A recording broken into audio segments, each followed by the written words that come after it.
Welcome to this week's edition of Inter-University Debate, where we are holding internal debates within the universities. And after that, the university will debate among themselves in the groups, and then the different universities will from there on qualify for quarterfinals. This is Group B, and today we are having Mutesa One Royal University. We have already had universities that have made it to who have already made it to the quarterfinals. In the first group, we had Makerere University and Kabale University make it to the quarterfinals. In the second group, we had IUIU and Uganda Pentecostal University. They have already made it to the quarterfinals. The third group, in the third group, we had Makerere University Business School and Kampala International University make it to the quarterfinals. I'm your moderator for today. My name is Lakie Gender Fancy. I'm an advocate, a lecturer, and a tax consultant. Our topic for today is the future of every nation belongs to the youth. What does Uganda have in store politically, economically, socially, for prosperity? Like I stated earlier, we are having Mutesa One Royal University to help us unpack this topic today. We are hoping for a very interesting session.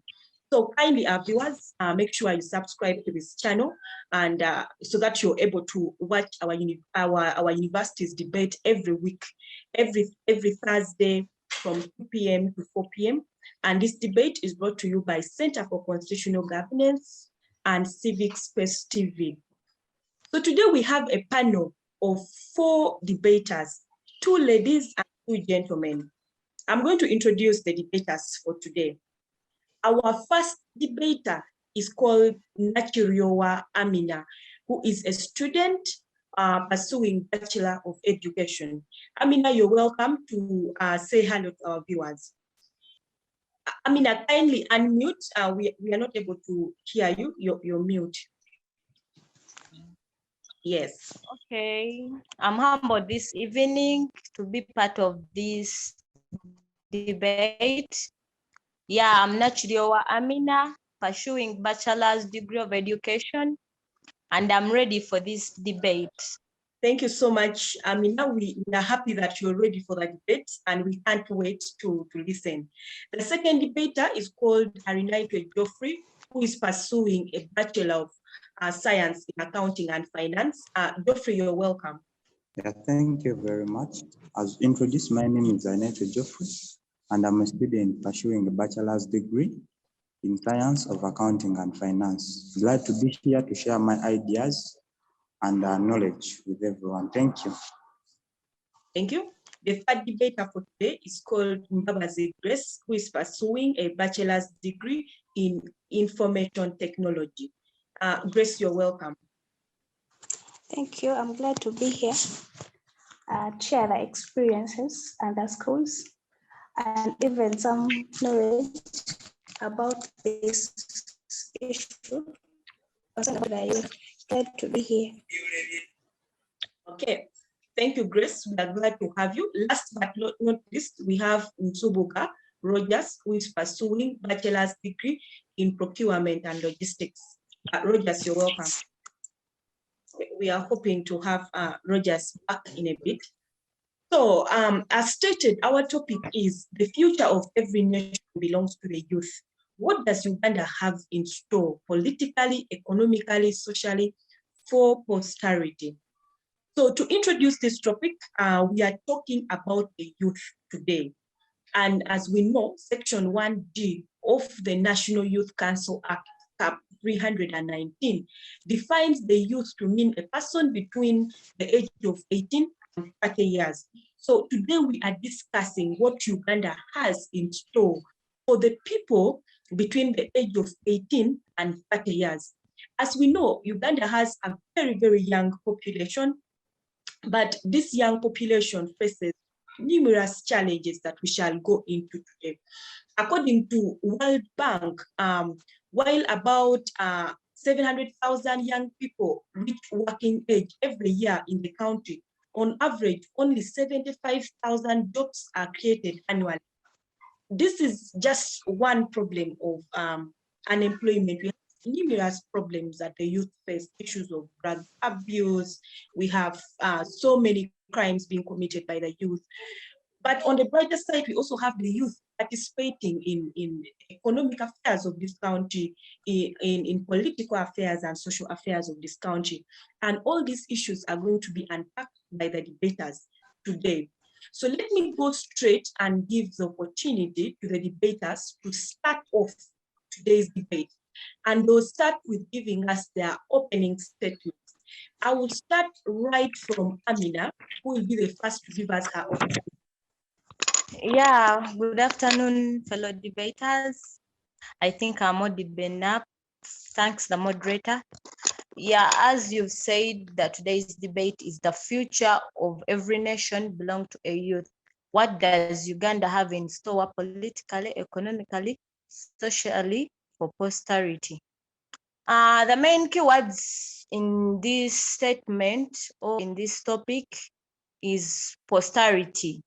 And if we look through that word, it includes even the young generation of people who are not youth, as in those people who are young and soon aging to the group of being a youth. As we know, a youth starts on 18 years to 30. So we have these young children of 0 age to 17 age. So if we say, what does the government have in store for those people? So we have to discuss issues to know what has the government set up politically, socially, and economically for the generation of the coming youth and the youth in service right now, the current youths in Uganda. Thank you very much. Thank you so much, Amina, for that opening statement. We are moving to Geoffrey. Geoffrey, you have the floor to give us your opening statement. Yeah, thank you very much, Ms. Aneta Geoffrey, as earlier on stated. So today we have our debate as the future of every nation belongs to the youth. What does Uganda have in store politically, economically, socially, and prosperity? Yes, here I will basically define, motivate myself, and actually ascertain myself that I'm basically going to present and provide my ideas on how best the youth should basically be engaged in leadership. That is to say, that is the political wing of the youth engagement into political prosperity. Then economically, I will look at how the youth will basically come into beneficial activity that will earn them an income, and maybe basically other sources of income that the youth can generate to have and attain in regards to the government attainment to enable the youth.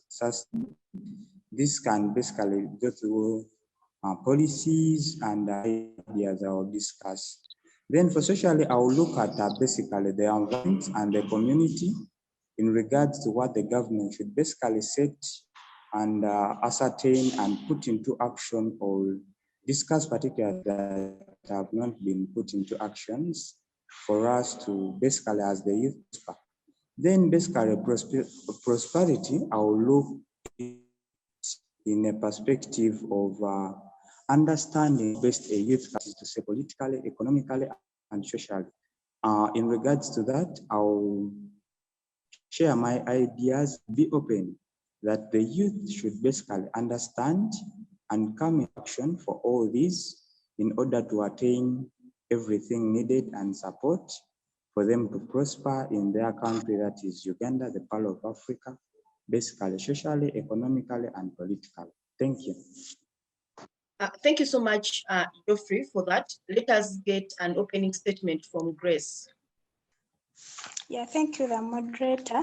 So to go direct on our debate, we are saying that how the government is going to forego on the youth politically socially and economically.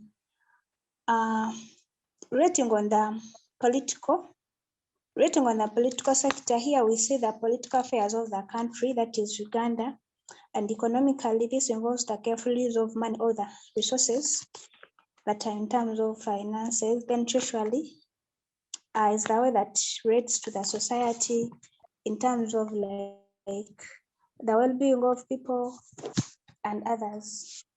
So here we see how the basically forward go, or how the government of Uganda can give the way forward of how the young generation or how the generation of this country could be in other years to come, and how they'll be determined, how their goals will be achieved through this political, social, and economical sectors of the country. Thank you. Okay, thank you, Grace. Last but not least, let's get an opening statement from Rogers. Rogers, you have the floor.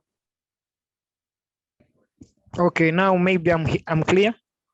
Yes, we can now hear you. Okay, like to me, to my view, after analyzing this topic, I came to know that to discuss what is available in store on the sides of political, economic, socially, and how is the youth going to utilize those available, I will call them ventures or resources, in order to curb the what? The perturbing problems, for example, the unemployment, the low health standards. But these ventures have to be in relation to the government programs.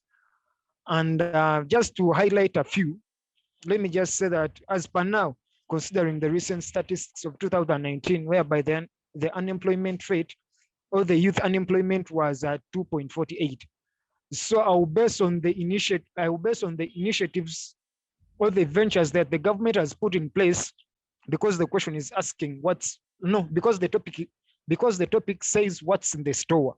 So I'll talk about what is in place politically, socially, economically, and how the youth are going to utilize what is available, and what are the loopholes that are what are the loopholes that are denying the youth to use the resources to their maximum. That's what those are my views are going to be based on that. Thanks a lot. Okay, thank you so much to the debaters for your opening statements. Now we are going into the second stage of the debate. My first question is going to Amina. Amina, my question to you is, what is the current status of youth engagement in the political, economic, and social affairs of this country? Thank you very much, Madam Moderator. The question has been pardon to the question. Amina, the question is that what is the current status of youth engagement in the political, economic, and social affairs of this country? Yeah, the question asks of the current situation of the youth engagement in political, economically, and social life in Uganda. So I'll start with the political situation of our country, Uganda, and how have the youth engaged in it. According to the past years, and seeing the previous elections, which happened in, was it 2019, 2020? The youth have engaged in politics, and their number has increased, starting from the village levels, where we see LOC one person for youth. In some areas, more so in central, youth have engaged in politics, and they have developed their political ideas, since in even some schools, political education has been taught to people and to young generation, and even in schools where young generation according to posterity, those young girls and boys before the age of 18 are trained to become leaders, to coordinate others in schools, like in posts of being head girls, sanitary prefects. So in that way, our country has trained, has moderately done its role in teaching young generation politically, though it has its weakness, because nowadays we see politics is won by rich people. Engaging in politics is free now to even the youth, but fairly winning the election has been a problem and a task to the youth. So in that way, the status, politically, the status of the youth engagement in Uganda is still low, because, for example, we see our youth and Chagulanyi Center. Now, if we go to the economically current status of the youth engagement in it, we see, if at all we talk about economic status, most of the times we mean the financial, the development status of our youth. Sorry, am I back? Yeah, you are back. You were off, but you're back. You can proceed. Yes.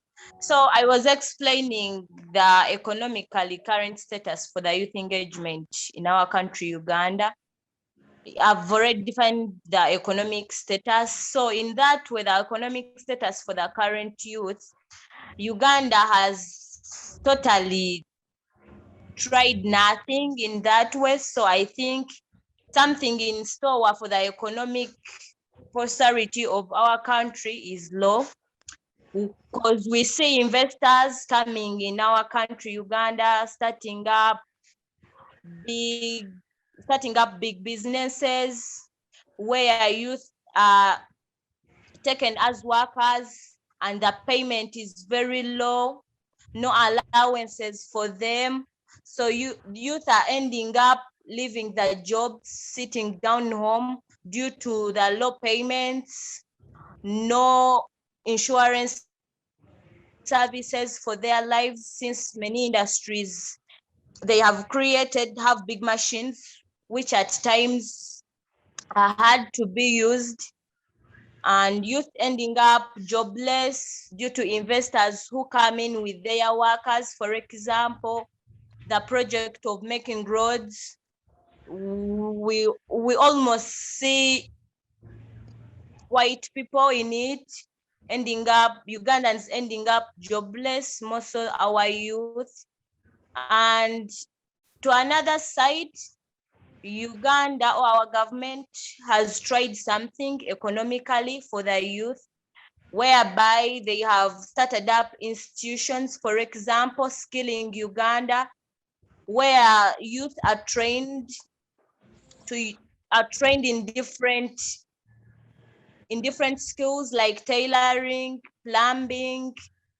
So in that way, our government has done something economically and still preparing something in store for the youth generation and for the young people through those institutes where people graduate and start up their own jobs.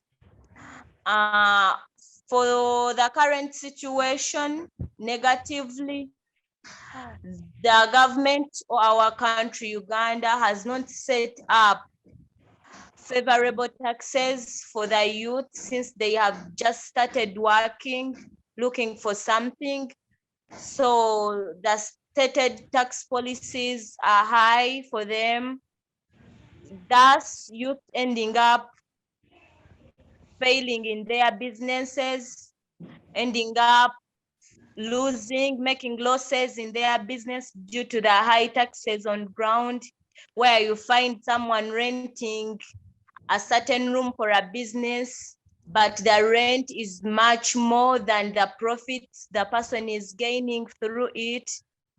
So and most of the taxes on everything. Yes, Thank Amina, as you conclude. Okay. Now, socially, according to the question, what's the current status of the youth engagement socially in our country, Uganda?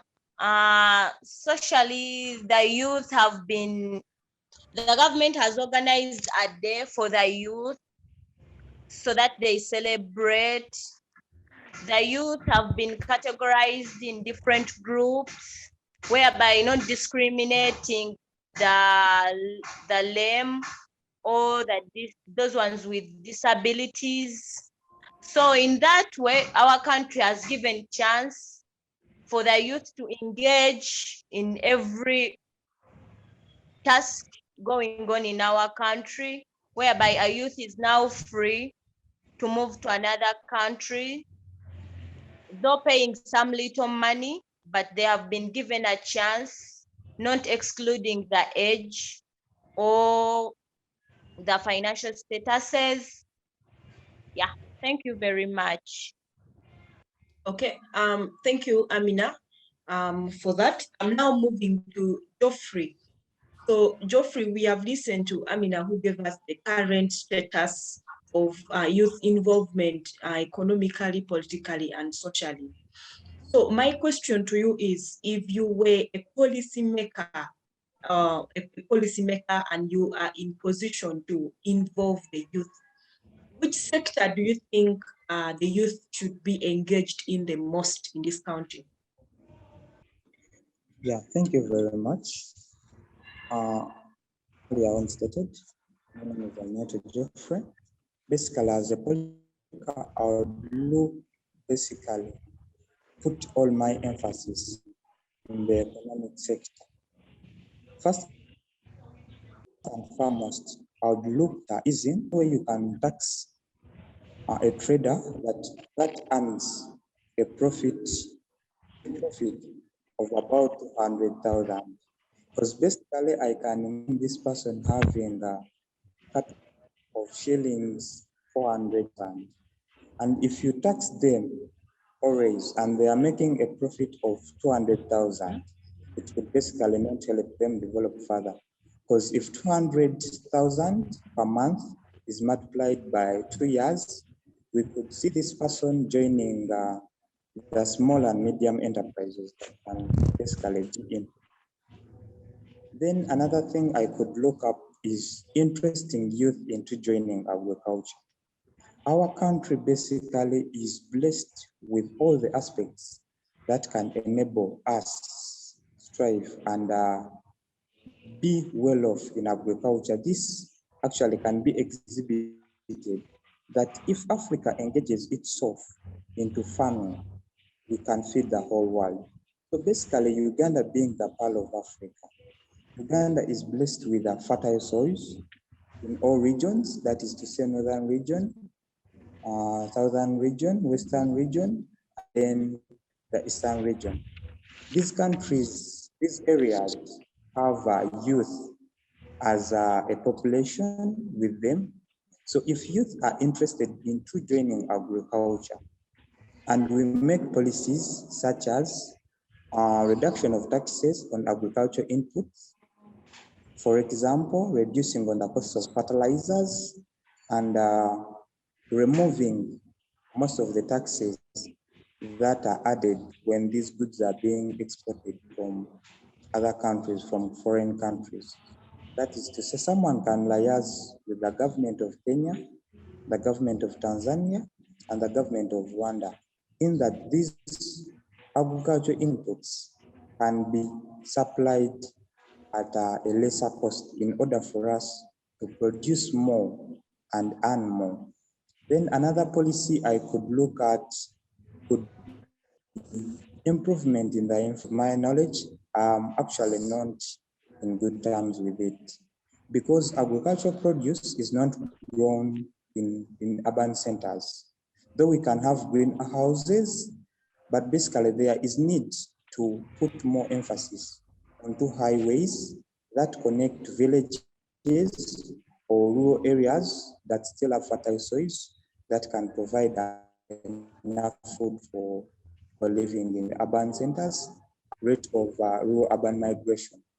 Then I'll look at another policy of reduction of interest on the loans that they, but still the bank focuses on those individuals or companies that have already established themselves.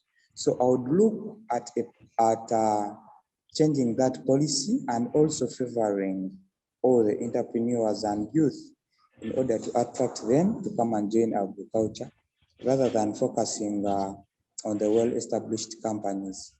Then I would also look at another policy of where these agriculture extension officers at the district are basically meant to attain the will of farmers, rather than them being meant to stabilize and educate the youth in their communities. That is to say, parishes and at the village level, not basically focusing on farmers.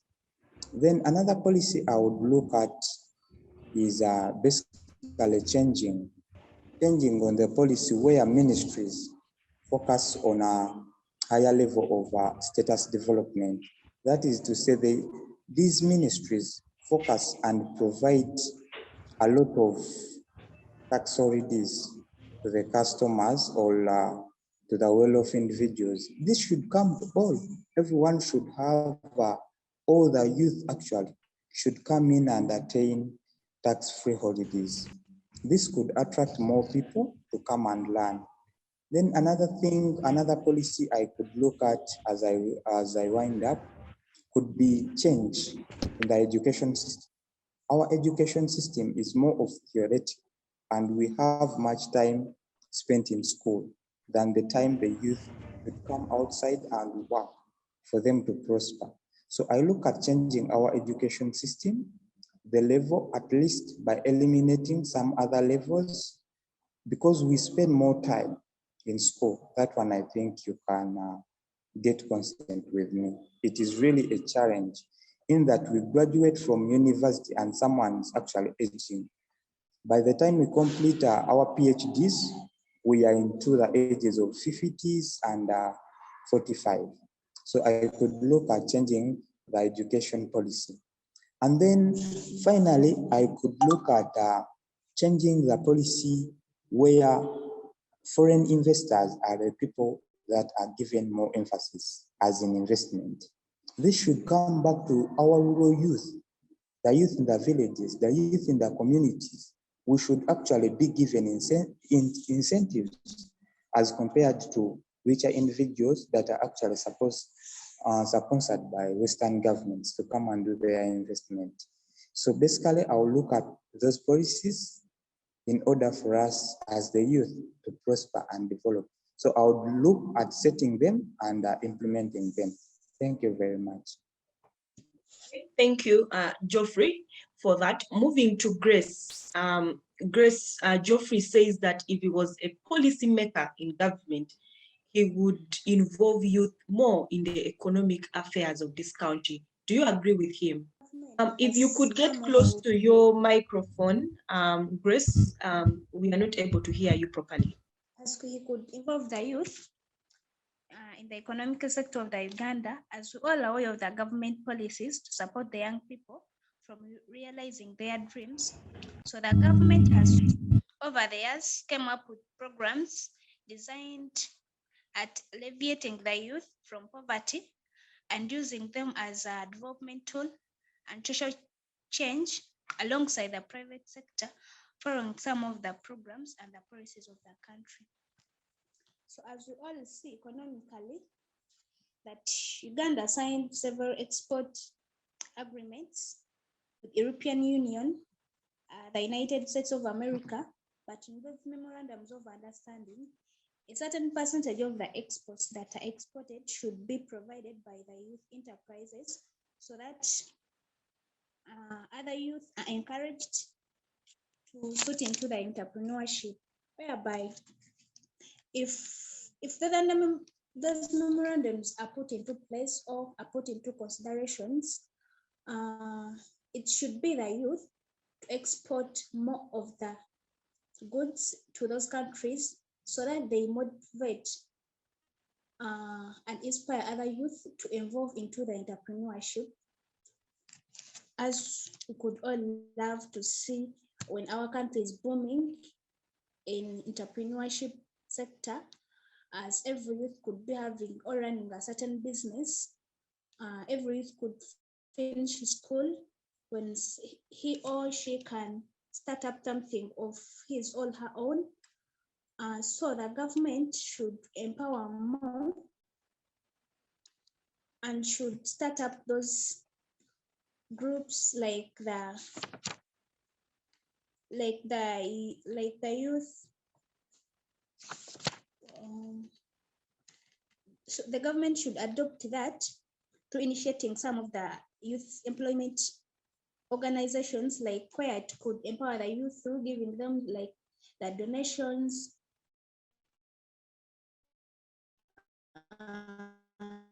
through starting, so that the youth could start up jobs on their own, among others.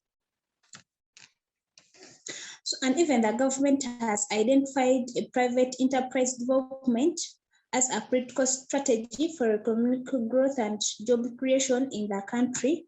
As we can see in Vision Report 2018, in 1995, the government established the private sector foundation to oversee the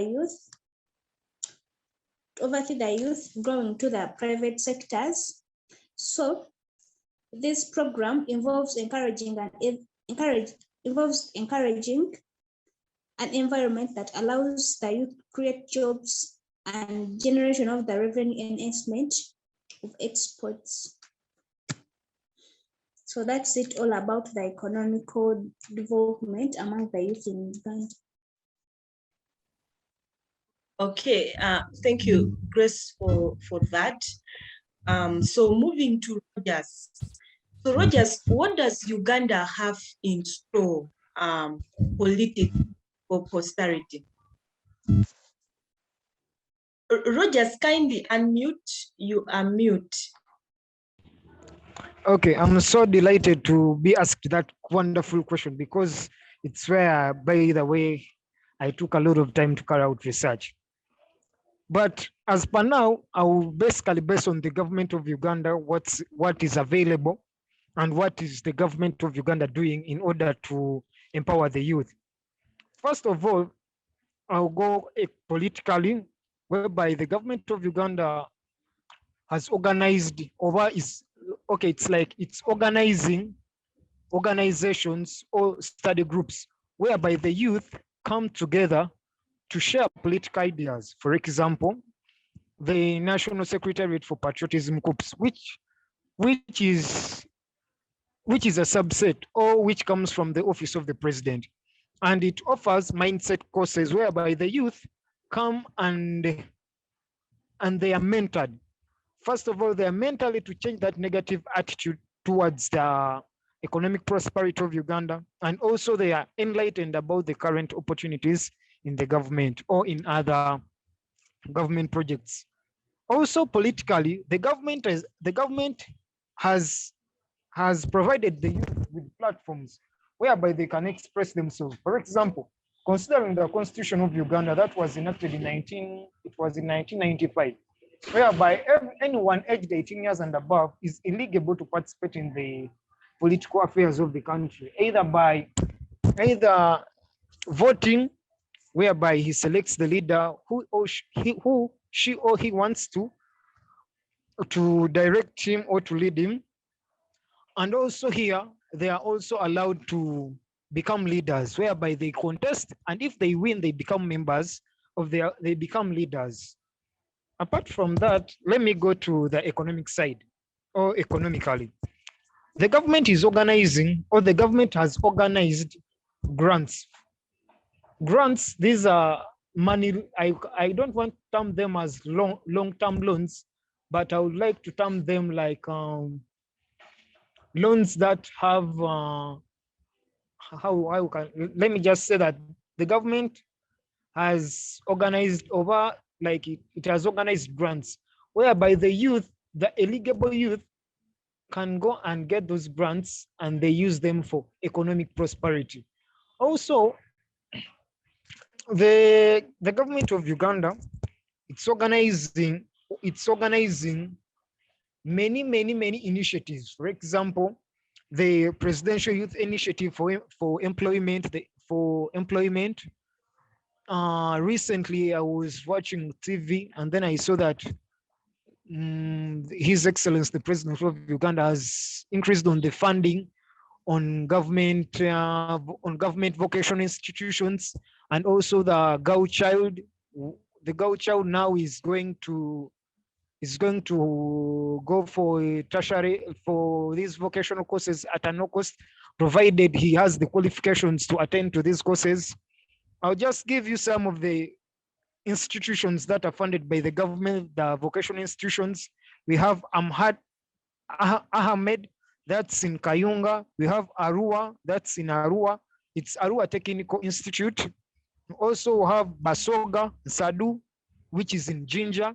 So these are relevant institutions that the government is putting in place so that the youth can develop the skills that they can use to develop themselves economically, so that they can attain something in order for the country to prosper.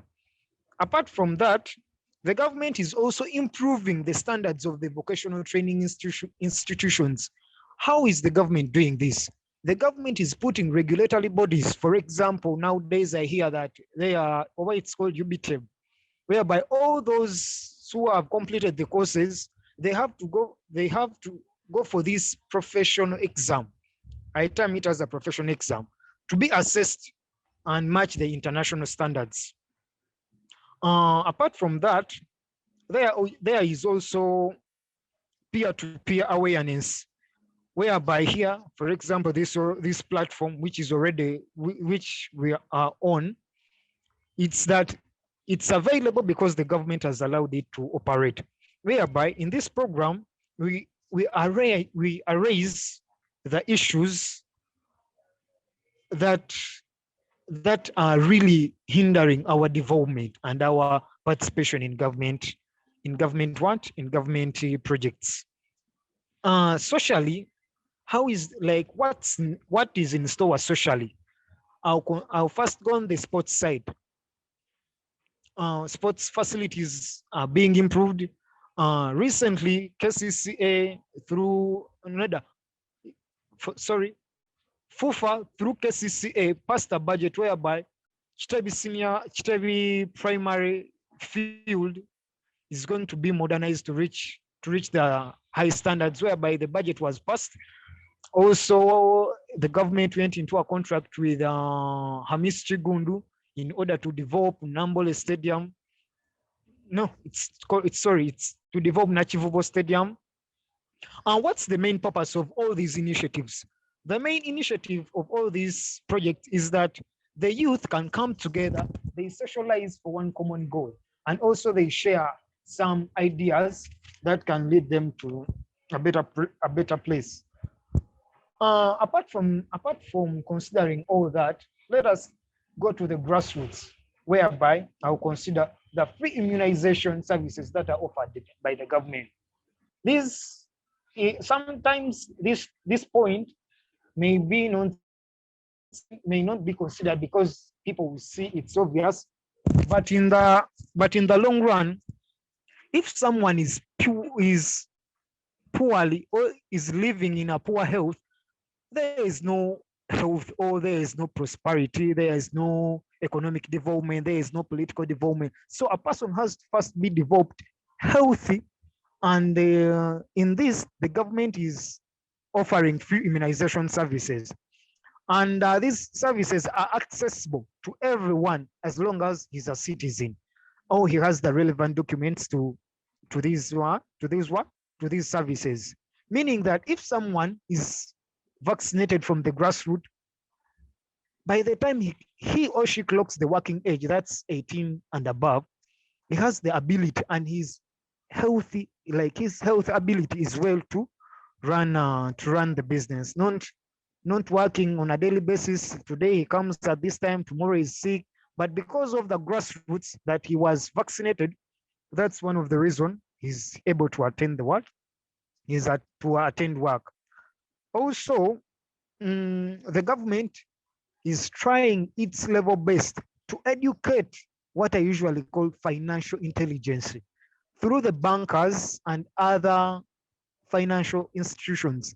The government is trying its level best to educate the youth, especially when it comes to using these grants, the Myoga, the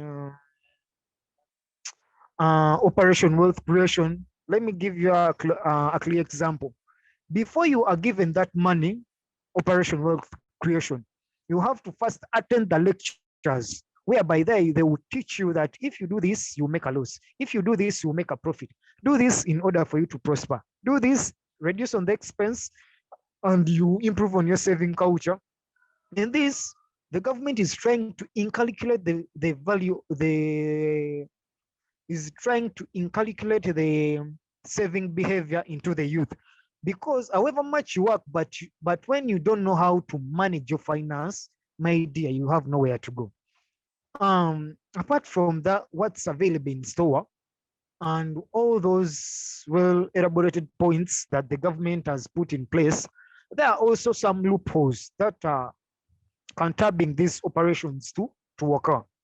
For example, some of these services, all these initiatives are city-centered. They don't go to the rural people. What do I mean? You will find that in the central region, there are many technical schools that are more facilitated in terms of equipments compared to the northern part of Uganda. What's my point in this case? It's coming that there has to be equal sharing of the national cake. In other words, communities, societies have to develop accordingly. Not only that, but also in regards to security. In regards to security, maybe 1 month, we have been hearing clashes between the Kenyans who have been entering Uganda they are called cattle rustlers, to take the cattle from the northern part of Uganda. So also this has a way how it creates fear in the public. So the government has to forge ways in order to secure these places so that the youth can go and engage in those things. Also, there is poor monitoring of these government initiatives. For example, if you take a closer look on the so-called Operation Wealth Creation, verbally and verbally and in documentation, the project is good. But in reality, or reaching on the grassroots, my dear, nothing has been done. It's in vain. These things, if you get time and you analyze the regions that have benefited in this, you will find out that few regions are really benefiting. Yet this project was supposed to be a nationwide economic prosperity program. Because if someone brings this document of Operation Wealth Creation, you take a closer look, you see that, my dear, this thing is so good, but the reality, it's failing. Also, the education system. I'll give a clear example. I completed senior 6, but my dear, I had nothing to do. You understand? I had nothing to do. Only I had to go to Movit, which was now like the managers are the Indians, but they would pay 7,000 a day, working from 7 in the morning up to 8 p.m. But you know that time that I would spend there working for 7,000, I would use, if I had some technical knowledge or some how can I term it, like some knowledge that is more applicable in the current situation, I would have benefited. But imagine working from 7 a.m. No, it was 6 a.m. up to 8 p.m. only earning 7,000 a day. Life experience. A senior 6, really spending all those years in secondary school, primary school. Then what's the purpose? The education system has to be changed. It has to be more technical, practical. And these people, like the youth, have to know the truth that however much you go to school, this is missing. Another loophole that is also counterbing these operations to come is the negative ideology or the negativity of the youth.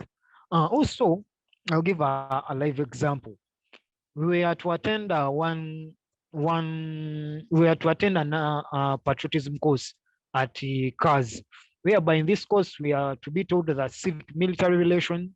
We were to be taught the role of the citizen or role of the citizen to the national prosperity. We are to be taught economic and financial literature. But by the way, me like informing my fellows or my peers that we are to go at CAS to attend this, they have that negativity. They just said, now even you that you are going for NRM, they told me you are going for NRM. Then, by the way, they missed a lot because of that negativity. So the youth have to be educated, which the government has failed at some point to educate the youth that these programs are not partisan, but they are for community development and prosperity. Another thing is the background. Like the background, if someone has a bias, I will say that the parent, if a parent has a bias because he did not succeed successfully or because he failed in something, to bring that bias to the youth or to the child. And in anything this youth or this child is trying to bring out, the parent will always be on the opposite side. Also, this has led to the youth failure to succeed in the store in government initiatives. But the government has put so many programs. For example, look at this: Access Youth Initiative Uganda. It deals with youth like how the youth attains its minimum resources. For example, those who'd like to deal in poetry, they are given literature about poetry and also some funds. Another thing, we have Girl Up Initiative Uganda, the Ability Youth Initiative Uganda, Youth and Women Initiative Uganda, Youth Organization or HUSPA. We have the Hunger Project Uganda. We have Operation Wealth Creation. We have the to mention a few, so many initiatives are available, but the youth have not yet utilized them. I talked about the technical institutions that are available. To my climax, I would just say that many things are available in store that have been put in place by the government. It's only with the youth who have not yet acted upon this. Thanks a lot. Okay, thank you, Rogers. That was quite elaborate. He looked at what the government has in store, had asked for politically, but he looked at it politically, economically, socially, and even brought out some of the loopholes in those programs. Now, let us move on to Amina. Amina, we have been listening to Rogers bring out all these policies that the government has brought in place. My question to you is, do you think the government has done enough to prepare the youth for the future? Amina, are you there? Yes, I'm around. Yes. So do you think the government has done enough to prepare the youth for the future of this country? To a larger extent, the government has done enough to prepare the youth for the future. Anyway, looking through the points Mr. Rogers have gave us, whereby our government has started up some projects whereby the youth are guided on politically and social lives in their country. For example, in that patriotism clubs where youth are taken for and being moderated for such sessions. In that way, government has tried its level best. Another thing, the country has started up some institutes. As I said, we have some institutes like Skilling Uganda, where youth are taught tailoring, plumbing, building, and youth are taught how to start up their own businesses. Another thing, our government has made elections free for everyone. For example, voting starts with the youth on village levels, where youth are given leaderships to take control or to monitor their fellow youth. We are having youth councillors, which represents youth in certain councils. So in that way, youths are given chance to participate in political affairs so that they can also get a chance to know what's going on in their country. So in that way, a government has tried to prepare the youth for the future generation. We are having schools, UPE schools, secondary schools for the government, whereby the government has given chance to youth who are pregnant. As we all know, after COVID-19, some young girls were pregnant due to some reasons. Some young boys had impregnated young girls. So the government has given chance for those ones to go back to school so that they can become civilized, they can get knowledge. Another thing, the government has done its job in way of creating, there are some organizations which gives counseling and guidance to the youth. Those organizations have been brought in schools like PSA. Others have been brought to village levels, whereby young girls and boys are guided through government initiatives to know what's going on in their country, their lives. On another extent, to a smaller extent, the government has not done enough to prepare the youth for the future generation, in where the government has not created enough circles for where youth can engage, get money, and start up their own businesses. We are seeing the government welcoming more and more investors and Europeans in our country, whereby the youth end up getting low financed jobs in such sectors or industries where they can be employed. For example, Rogers has given us an example of that industry owned by Indians, whereby when he was employed, he could earn 7,000 a day. Moreover, so such things happen to our youth. And there are even more industries in Uganda owned by Europeans, where Ugandans are tortured. They are not given their money, they are not paid. So the government hasn't looked through such things to understand why are the youth today unemployed. Another thing, our government today, through our security personnel, they are torturing the youth more in anything. For example, in Kampala, some young girls and boys have started their own businesses, whereby security guards and other organizations like KCCA are torturing them, yet they have not been given a chance to create their own jobs. So in that way, the government has not prepared our security very well to handle the youth generation.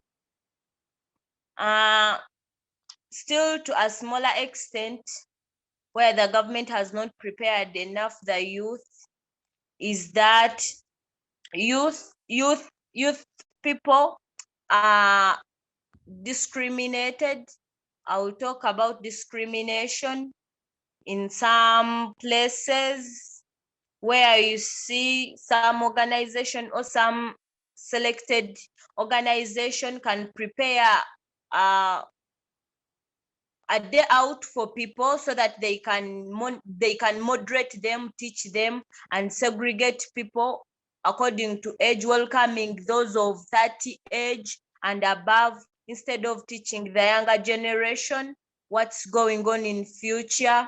We are having another problem of that old people have refused to come out of the offices. So in that way, the government has not done enough to prepare the youth. For example, we are seeing old people still taking control over certain offices.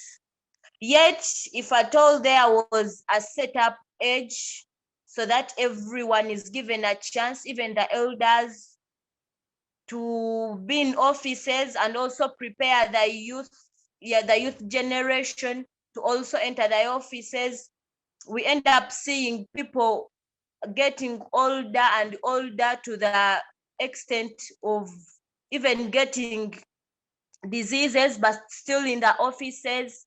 After their deathbeds, then they start preparing for another generation. For example, this current situation of our governor of Bank of Uganda, the man has been aged, so sick, but still our government didn't give chance for the young ones who are healthy and well to join the offices so that they can be guided by those elder members before their death to know what to do. So in that way, the government has not given enough opportunity economically, socially to our youth. Thank you very much. Okay, thank you so much, Amina. That was quite interesting. Let me not ask a question in that area so that we can first peacefully send off our governor and may his soul rest in peace. Let me move to the next person, that is Geoffrey. So Geoffrey, we have listened to Amina, who says to a larger extent, the government has done enough to prepare the youth for the future of this country. However, she brings out what the government has so far done to a smaller extent, the failures of the government to a smaller, which she says is to a smaller extent. My question is, do you hold the same view? Has the government done enough to a larger extent? Thank you very much. I disagree with one of our panelists, Amina, that the government to a larger extent has contributed much to provide a good working environment for youth to basically succeed, that is into politically, economically, and socially. One, I begin by disagreeing with the investors the government attracts. I would like to share a perspective that everyone can maybe take some time and think of. For example, we have Mandela Millers, a new company that basically deals in flour, cooking oil, and other utilities that are used in homes. And also compare it with a new plan that is into the oil and gas sector. And I could like to also add China construction company that is into roads. Basically, when you look at the impact that Mandela Millers, a Ugandan company, the level of employment and impact it creates goes further than the exploitation and the impact China construction company presents. For example, in Mandela Millers, youth are given an opportunity for them to be sales agents, for them to actually stock their own produce that can be sold for a more profit. than attracting investors such as China Construction Company that comes in to construct roads, but basically someone is given work at site to arrive very early in the morning at 7, and they leave work at 7 still PM in the evening. Imagine working in that sunshine, no favorable conditions like time for resting, you still have food on site. So basically, with that investment and attraction of government, it has done nothing really great. Then I would talk of the grants and incentives the government has set. Everyone is gone through, and I know everyone heard about the EMIOGA that was currently launched by the government. We still have Operation Wealth Creation that even some people actually forget it still exists, because there is no impact these initiatives are creating. The government comes in and puts a lot of money, but the implementation part to attach the youth has not been basically attained. For example, the youth at the university, we are supposed to be beneficiaries of the yoga. But can you imagine university students basically has benefited unless they are dropping out of university to go and invest in money? And basically this comes in, you should basically come and join an older men group for you to be in a yoga. And yet in my own perspective, it is us, the youth, who are operating the borders, who are operating the stalls, who are into produce, rather than making these things a little more protocol, like putting a lot of procedures for someone to attain grants. I can totally confirm to you, attaining a government grant is really something way huge for a youth. Basically, you need to go through a lot of procedures that even the people who set up these incentives and grants know that a pure youth has not yet reached that level. Then as I proceed to our leadership, basically leadership, we are still failing out. For example, as you look at the level where the president chooses his presidential advisors, we have either 2 or 5 youth. I can take a case if the president has 45 presidential advisors, 5 of them might be youth. How can you confirm and actually tell me that these 5 people can actually bring up an idea and win the other people? The youth leadership has been built on a financial basis, where even if the youth is coming to compete as a youth councillor, with him cash at hand, they should have at least 10 million. The government has not done its role to enable the youth prosper in leadership, that is in the political sector. I take a case, we have a Uganda Electoral Commission.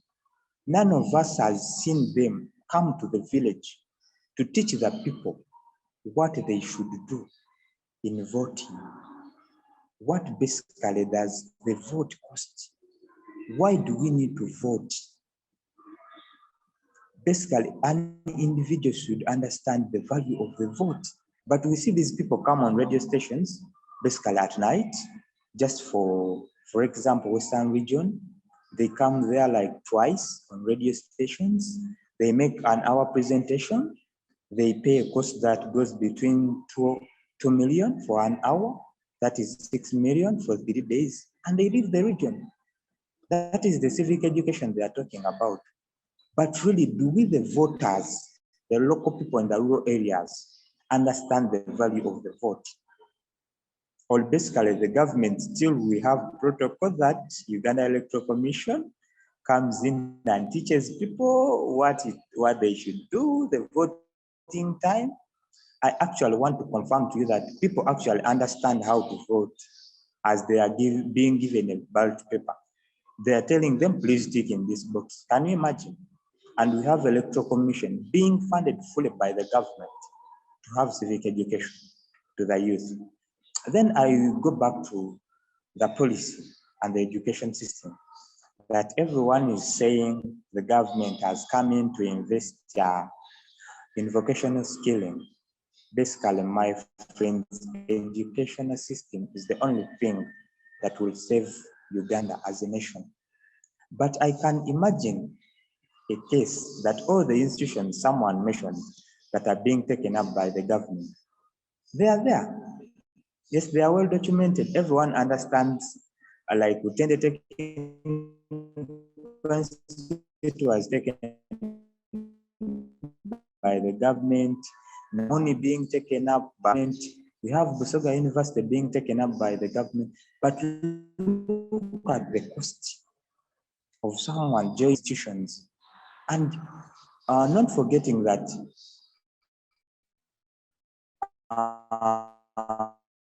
going into these institutions to the level the government needs.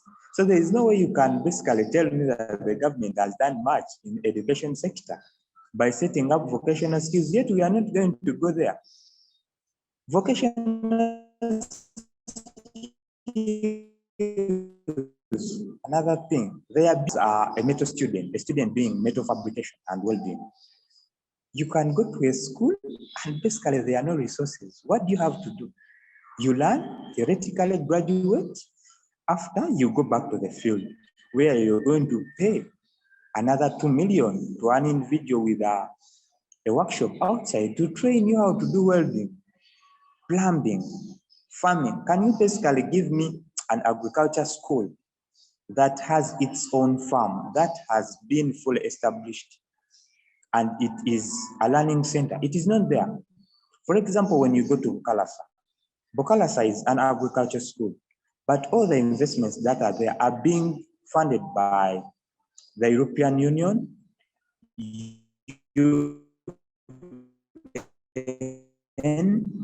and foreign investors who come in to do their research.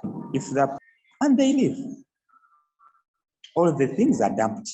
No knowledge, no equipment, no one is going to refund them. And basically, if I go to we have cities that have already been set up. They have no funding. How can you expect those leaders to do what they are supposed to do? To move to the ground and monitor, to go down to the villages and do evaluation of the projects of the money you sent. How do you expect them to go to those fields? And yet they are not given money. Unless someone is really committed to serving their communities. Then there's, we are being taken up by the Western culture that the government basically adopts. I tell you basically, my friends, that if, for example, the education system in Uganda fails, they cannot make their own changes. They will go adopt an education system from another country that has basically gone way further and developed. They come and establish it in our Uganda. For example, the new curricula. You look at government-aided schools that have spent 20 years in existence, and the government has never thought of giving them a computer. And you're telling me you're establishing a new curriculum where students will need to use laptops, computers, and iPads. Take a case in Karamoja. Take a case in Kalangala. Take a case study in Rashamiri, that is in Kabale, Western Uganda. People do not access these gadgets, and yet someone is busy accepting the government has done much in our education. Really? That is not okay. Then I could also disagree with someone saying our business environment is really doing well. We are not doing way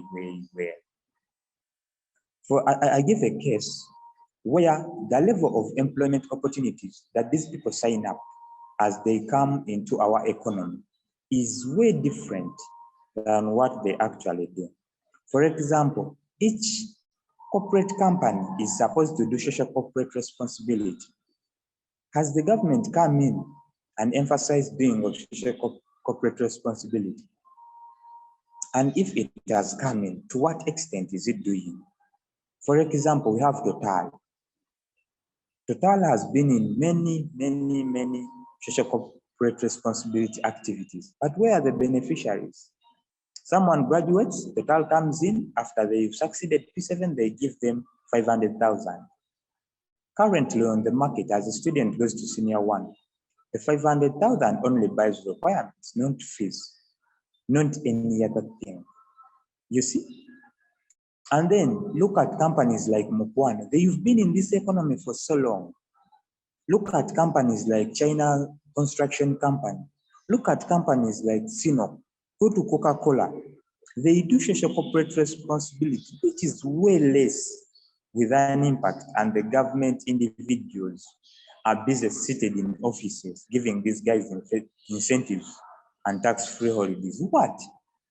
Even if they earn, all their profits are taken further. For example, I can give an example of ShopRite leaving our economy.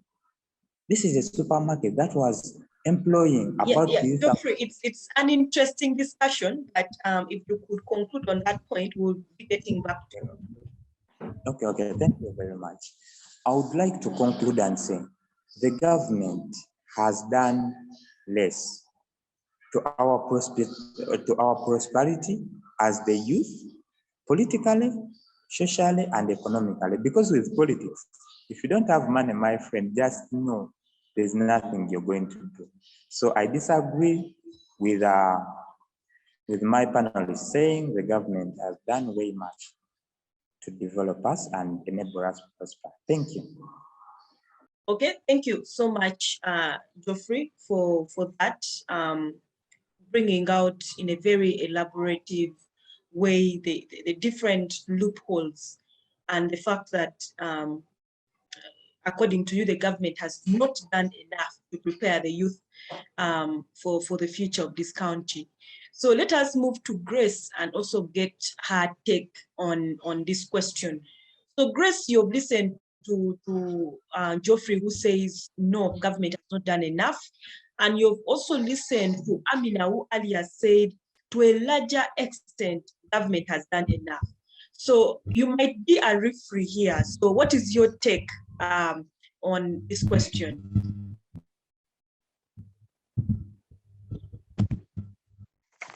So my take on that topic is should be done because politically the youth are not powered and are disorganized, and it's a statement often used to tactically isolate young people as they search for empowerment.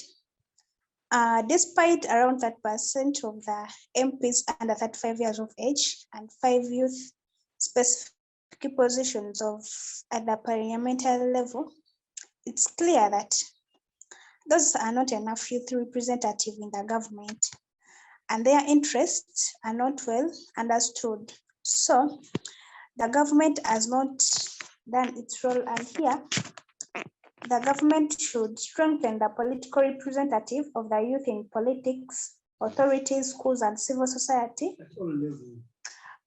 Must work like address the youth about the civic limitations that impede their capacity to participate meaningfully in the politics. So as we can see during the political arena of last year, we saw a lot of youth that were involved in the politics. As we could see, the principal, Honorable Chagulanyi Sentamu, who were involved in those politics. And during the voting time, the results were not okay, as we could hear that those results that were announced by the electoral commissioner were not the true one. And here we could see that those youth are denied their freedom of political decision makings. As we could see, the Honorable Segirinya right now is in jail. He cannot go in the parliament to put the issues of his constituency. So that's all about the political denial among the youth. So the government should come up with that issue, to provide the youth with their decision making in the political affairs of the country. And usually, the government have tried its best like to provide different social sectors to its people, like it gives them healthy facilities where I could see that at least in every district level, we could see there are some hospitals where people could go and attain their health services. And we could see that in at least in every sub-county on a district level, we could see there is a secondary school and a primary school where the young generation can go and attain their education so that they do achieve their goals in their different careers, though they lack that guidance and counseling from those people that have succeeded in their educations. So here, what I can come up according to that is the government should see how better it could go, like to inspire, motivate those students that are yearning for good careers in the country, to provide them with the skills, training, encouraging words on how they can undergo and achieve also their goals in the education, because we could see most of those people that are in different sectors, they are aging, whereby they even don't feel like moving from those positions that were being entitled to them, so that they can even live for the youth, also take up the nation ahead. And economically,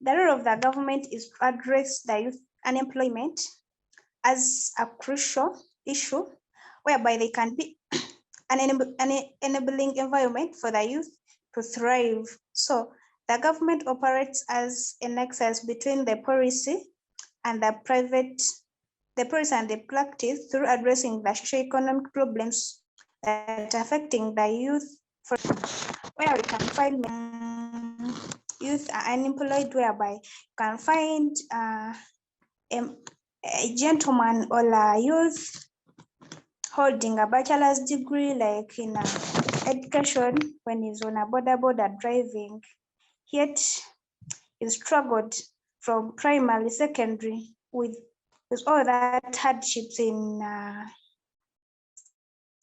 phase tuition until he completed that course and end up like driving the border, putting on the vendor stuffs, like selling tomatoes to the women. So they come up with that helping hand. It cannot even start up those trainings, like motivating sessions that can inspire the youth to start their own jobs, to network with them, with different people, so that they are employable in different fields. So the government have not done its level best to help the youth economically, socially. Thank you, moderate. Okay, thank you so much, Grace. Now moving to Rogers. Rogers, earlier on, you gave us a long list of things that government has come up with, the different projects that government has come up with to empower the youth and to help the situation with the youth. But I think even the viewers out there, they are wondering, so why do we still have issues of youth unemployment? What is happening? So my question to you is, make that make sense to us. What has gone wrong? Why is it that government has come up with all these projects, but we still have youth unemployment shooting up? Thank you. Okay. The posed question, it is asking on It's the okay, issue, you can. Okay, on the issue that many initiatives or many programs have been put in place, but why is it that the youth or we are still complaining about unemployment? The first thing that I would like to say is that poor education systems, whereby these education systems, they don't create someone is like, they don't enhance someone is reasoning. Um, the issue point is that they train you to be dogmatized, whereby Napoleon in this said this and this, so you have to cram that. So they are dogmatizing your brain, whereby you reach an extent when you have to use the practical knowledge to react to the current situation, but it's not available because you didn't get that skill. Not only that, but also the education system, considering geography, a live example where you study about the British Columbia, what. So this education system does not, it's poorly, or the syllabus is poorly developed in a way that people cannot, up to this extent, you know that Uganda has vast fertile soils that are capable and like they can be used for good crop, good crop yielding. You know, people, instead of thinking of going back to the farms, they are interested in getting money to buy borders. Why? Because of the education systems. They were told the Canadian trailees. So imagine from senior 4, when will you go to the Canadian trailees to start farming from that side? Yet here you have the potential and you have the capacity. If like you are aware that in Mbarara, there the land is good for this. In Masaka, the land is good for this. In Kampala, the land is good for this. So the education system is also acting as a block to the economic prosperity of this country in regards to the youth. Apart from that, I will also put another point is that the poor monitoring of these government incentives or the government programs. Many programs, maybe I would say that they are only changing names from from Operation Operation Emyoga. We have NADS. However much NADS, at first it came as an independent body, but with the time, other organizations were inculcated into it, meaning that these bodies, you before you bring out another body, let us first analyze what are some of the reasons that have led to the failure to attain our desired goals in the previous organization before we bring in another organization. This is becoming a main problem because of the poor monitoring systems, the poor monitoring and evaluating systems in this country. Can you imagine that the central part, I have, like, for the years I've been in my central part, I've never seen someone from the Ministry of Agriculture and whatsoever coming to my home place to test the land or going to any neighboring place to see that this land is available, but what is it capable of? Can it, like, is it good for bananas? Is it good for what? Is it good? Okay. Like, even like they can come, they check, they experiment the soil, then they put them in the records. Because if someone goes to the database and says that I want to do farming of banana, they can easily advise, but my dear, it's nowhere to be seen. Also, to be realistic, there is some secretarism, or like is it secretarianism or tribalism? In that case, whereby these things are available, but at some point they are limited to certain people. What do I mean? I'm trying to mean that these things may be available, but once I in Subuga Rogers, I'm in the leadership post and I have the capacity to say this one is going to get, this one is not going to get, then I will bring in my in-laws, my so-called because the government is failing to monitor and also control the recruitment programs. For example, some people are calling themselves youth, but they are over 35. You are aware? My youth, and he's a youth chairman, he's a youth leader, but he's about 35 and he's well recognized as a youth. So those things are common. I was also telling you that apart from the poor monitoring and the poor education system, also the youth, we also have a problem to be blamed on. What's that problem? Is that the negativity that is in us, whereby everything that is that is brought by the government, we usually have that negative attitude, because one time you failed and also you think that this time you may fall. And also another issue is that the surrounding environment, that one acts a lot in a way that people Rogers, this. as you conclude. Okay, as I'm concluding, let me just summarize the points that the poor education systems, the poor monitoring systems, like the government is not funding the monitoring systems, and also the like the financial intelligence, whereby these financial people who teach financial education, they are not financially good people, but they are salespersons for the banks. They only encourage the youth to come borrow money, get grants, but they are not teaching them how to utilize the money. And also the high charges on interests. Like you go to the bank, you want to get something, like you want to borrow 200,000, the bank is asking for an interest rate of 20%. Some banks even go for 30%. That's obvious. You may say that it's not allowed, but on the ground it's allowed, and people are operating under these interest rates. And also, okay, let me climax with those points. Okay, thank you so much, Rogers, for that. Moving back to Amina. Amina, my last question to you is that what policies should the government put in place to ensure that the youth are fully engaged in the political, economic, and social affairs of this country? Thank you very much, Madam Moderator.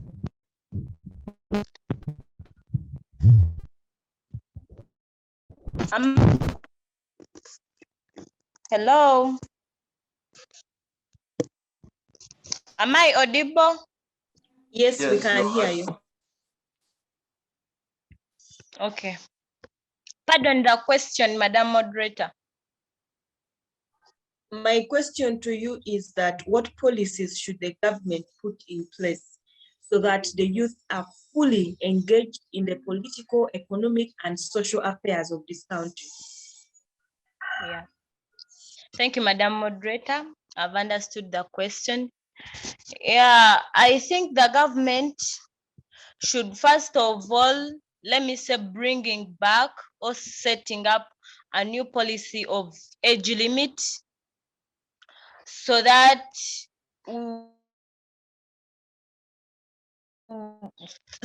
even youth or young generation can also operate some offices or start up businesses so that they can earn a living.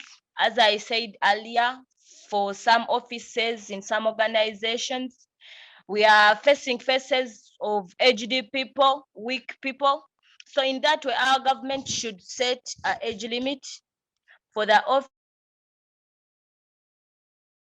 offices, for the organizations, for people to work, and for the political personnel, so that even young people with new knowledge and new skills can also start something. Another policy I think the government should set up, the government should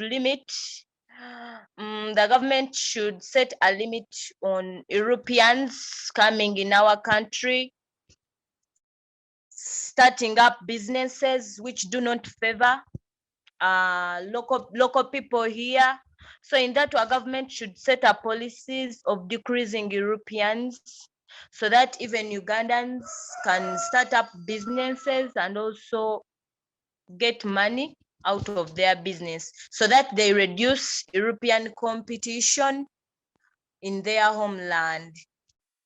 Another policy I think our Ugandans or government should do is to set up investigation groups, despite giving works to the organizations to operate to people, but the government should set up investigation groups so that people should investigate things on ground, because work is given to the people who don't even reach to the ground. For example, as Mr. Linaitwe Joffrey said, for example, the Electoral Commission, it doesn't reach local levels to teach people how to vote. The task is left to those ones who have contested for the posts to teach their fellows, yet it's a law of the Electoral Commission. So in that way, after Electoral Commission being given a contract, the government should put up investigation groups or personnel so that they can understand what's really happening on the ground, what is totally on the local people, because we are seeing some policies are set up by the government to favor Ugandans and local people. For example, the land issues, where at times ministers set up, and let me even give this example. Currently, the current situation about petrol here in Uganda. So a minister came out, said a liter should not exceed 5,000. Imagine some petrol stations are still selling petrol on a higher costs than what the minister said. So in that way, the government should set a ground personnel so that they can take the information directly to them, instead of the people in office who usually misuse their offices. Another policy I think the government should set up is the government should come up with new plans so that they can monitor the education systems of Uganda, whereby you're seeing government schools asking for much money, yet they are government schools. The teachers are paid by the government. The resources are still brought up by the government. So in that way, the government should that education systems so that they can, yeah, I think through those policies, other sectors can Thank you, Amina. Moving to also be attached. And what? okay. Thank you, Amina. Am I back? Yes, and if you could conclude, you'd like to move to Geoffrey. Okay, thank you very much. Let us move to Geoffrey. I'm humbled. Okay. So, Geoffrey, you've listened to Amina. She brought out some policies, and would like to also get your take. What policies, additional to what she has brought up, do you think the government should come up with so that the youth, they are fully engaged in the economic, political, and social affairs of this country? Yeah, thank you very much. My first view could be there should be emphasis on local content. That is to say, in every sector, that is in agriculture, infrastructure development, construction, banking, there should be local content put into emphasis as one of the policies that should be put into action by the government. Then another view could be there should be improvement, monitoring and evaluation. This actually accounts for way much more on all projects that are done by the government.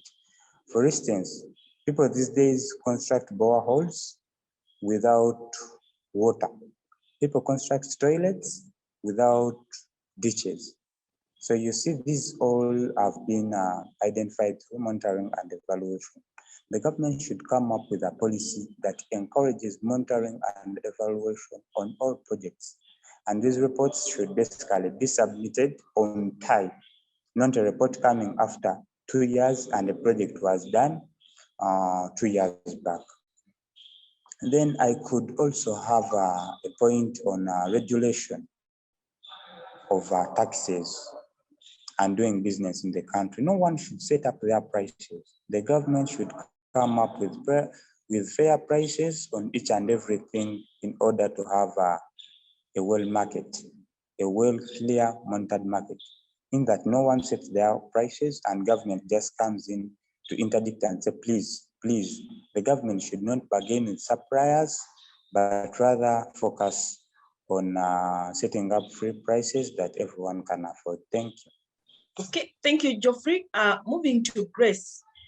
So Grace, I would like you to look at the question from the perspective of the youth and from the side of their responsibility.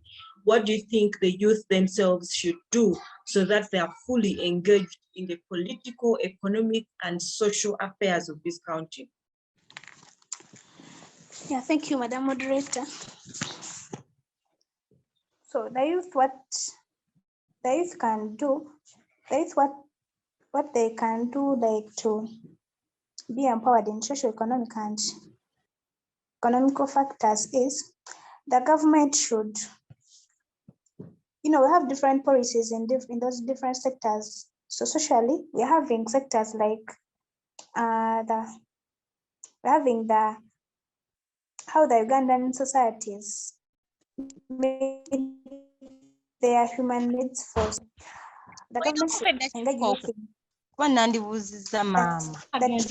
youth in the government should come up with policies that provide equal opportunities to the youth in terms of education, whereby without discriminating in gender, like girls and boys should study the same courses without discriminating that girls are not capable of this course.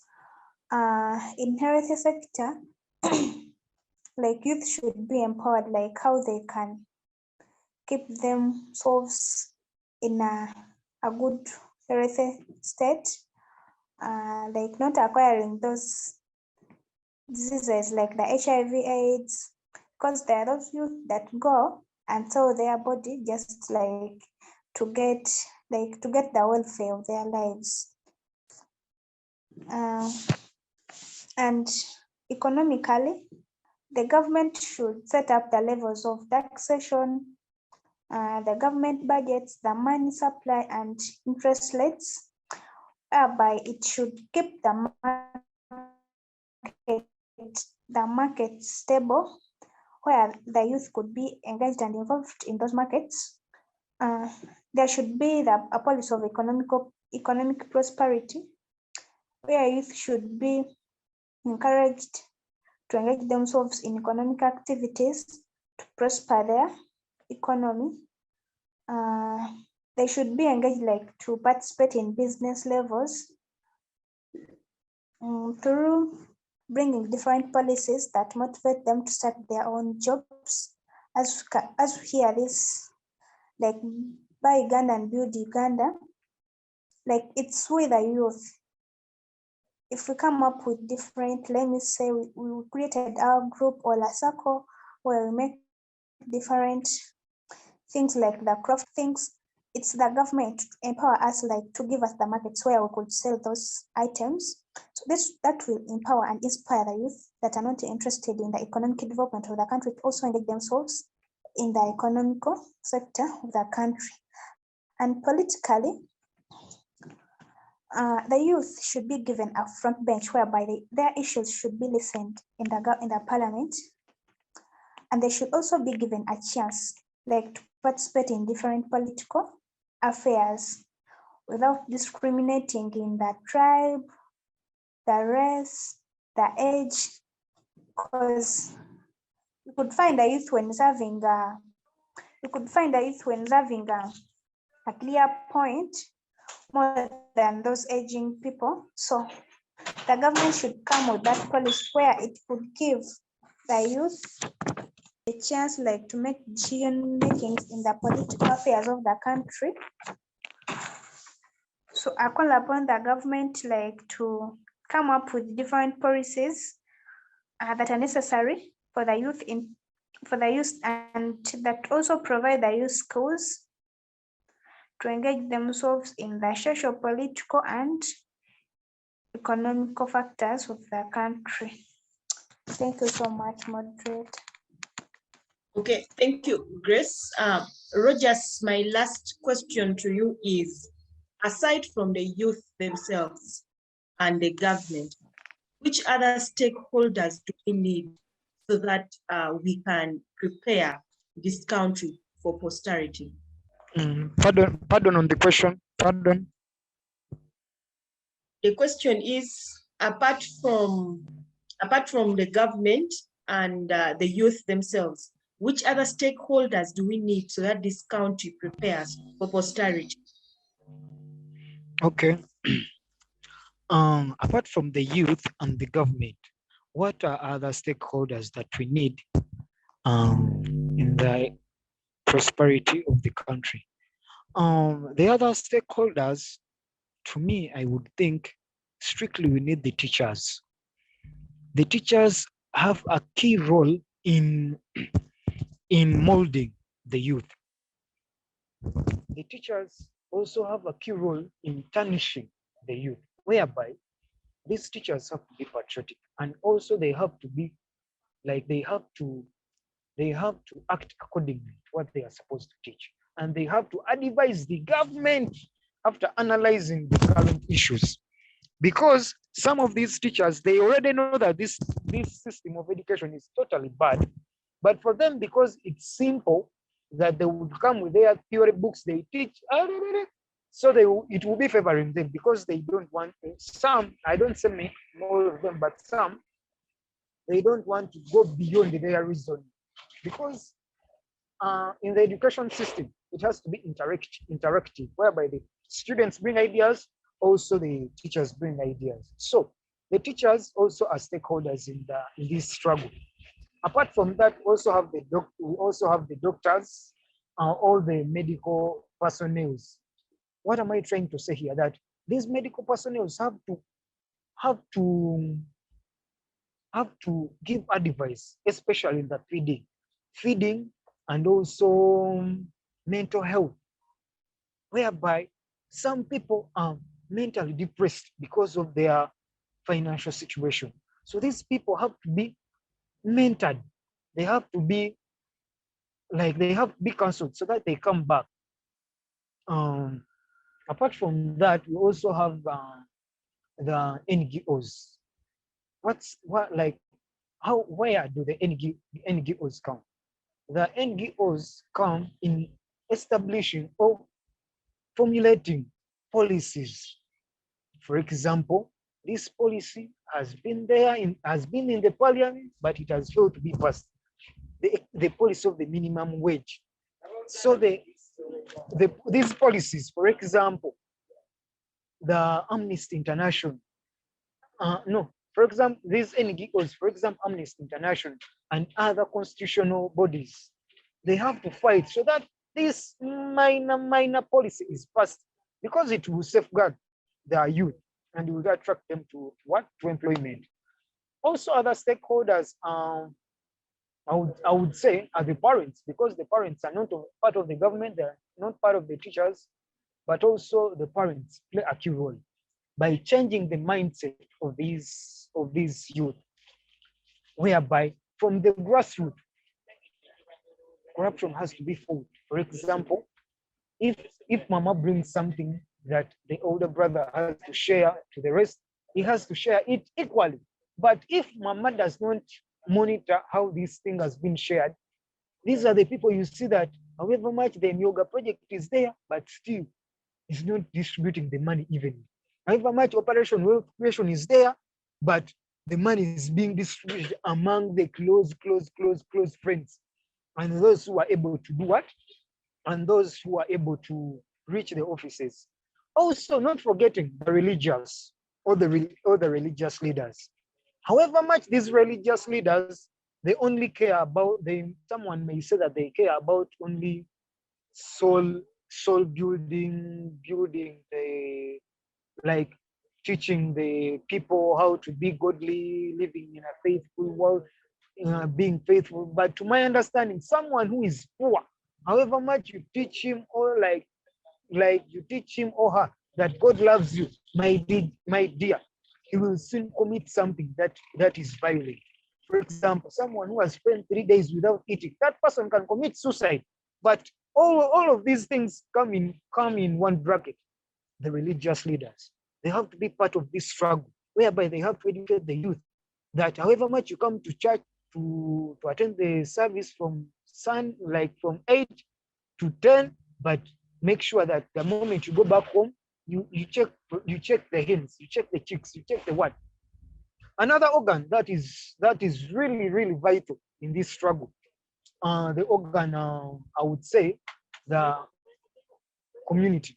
That's the East African community, the UN, those they are not in, no, sorry, I had mistaken, NGOs, and these the East African community, the ECOWAS, those bodies, those regional bodies, they also have an upper hand in implementing strategies, implementing procedures, implementing policies, because policies can be stated and they can be passed, but who is to implement them? These regional bodies, they have to have a key hand in monitoring to see how these laws are performing. For example, the travel ban restrictions, the free trade areas. You will find that recently Kenya had blocked goods from Uganda entering into Kenya because of some funny or some unclear issues.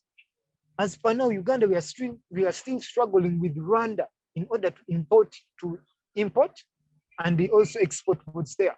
But what are the regional bodies doing? They are keeping quiet.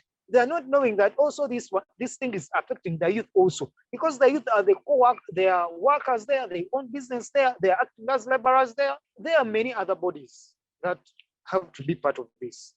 With those remarks, I'm so humbled. Thank you so much. We have come to the end of our debate for today. I would like to appreciate the debaters so much for being very elaborate and for doing research and for debating so well. I appreciate that.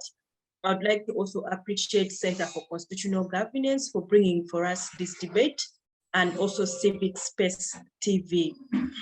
There, we had students of Mutesa One Royal University debating the topic, the future of every nation belongs to the youth. What does Uganda have in store politically, economically, socially, for posterity? We had a panel of 4 students, first panelist being Nachiriowa Amina, second panelist being Mr. Arinaitwe Geoffrey, third panelist Mbabazi Grace, and last but not least, we had Nsubuga Rogers. Thank you so much to our dear debaters, and thank you so much to our viewers for watching. Our debate ends here. See you again next week, same time. Thank you.